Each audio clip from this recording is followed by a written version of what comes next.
उत्तर ओडिशा समेत 15टी जिल्लार ओडिशा सांबादिक महासंघर सभापति हेले सुकुमार रंजन प्रधान।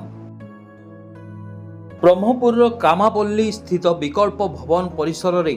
ओडिशा सांबादिक महासंघर राज्य कमिटीर कर्मकर्ता चयन हो जाइछि। उक्त कार्यक्रम महासंघर प्रतिष्ठाता सभापति श्रीयुक्त जयराम महाराणा सभापतित्व और आह्वान क्रमे आगामी दिन में सांबादिकों विभिन्न समस्या और सुरक्षा पाई एवं महासंघ को आहुरी मजबूत करने ओडिशा राज्यर 15टी जिला और उत्तर ओडिशा को नहीं ओडिशा सांबादिक महासंघ राज्य सभापति भावे वरिष्ठ सांबादिक सुकुमार रंजन प्रधान को सर्वसहमति रे दायित्व अर्पण करा जायछि। ए कार्यक्रम रे ओडिशार विभिन्न अंचल कार्यरत सांबादिक और खबर कागजर संपादकगण योगदान करी निज निज सुचिंतित मतामत दे आगामी दिन में ओडिशा सांबादिक महासंघ को समस्ते मिलिमिशि आहुरी मजबूत करने को चेष्टा करा जिवो बोली शपथ नहीं। ओडिशा सांबादिक महासंघर आपण सभापति राज्य सभापति ताकू नहीं कौन करेंगे केते खुशी असंते एवं आगामी दिन में यार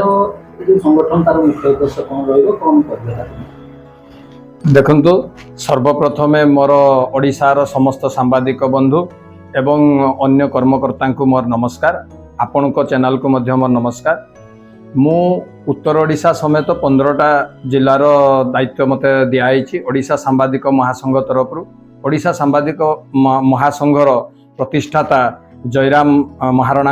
आह्वान क्रमे जो काली ब्रह्मपुर विकल्प भवन रे हेइथिला सेथिरे समस्त सांबादिक सहमति क्रमे मत दायित्व दिखाई तेणु मु बहुत खुशी अच्छे दायित्व पाई मोर वर्तमान एटा गोटे दायित्व एटा गोटे पदवी नुहे एटा गोटे दायित्व जे जेमिति आमर उत्तर ओडिशा समेत जो 15टा जिलार दायित्व मते मिली समस्त सेतिरे थिबा समस्त कार्यरत सांबादिक माननकु केमति तांकर न्याय सुरक्षा एवं तांकर थैथान केमति हेई परिबे से माने तार व्यवस्था करिबा पई आमे चेष्टा करिबा एवं जिला प्रशासन एवं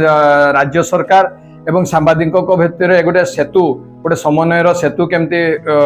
गठन हो पार ता उपरे मु विशेष कर ध्यान देवी बोली मु चिंता करिछि।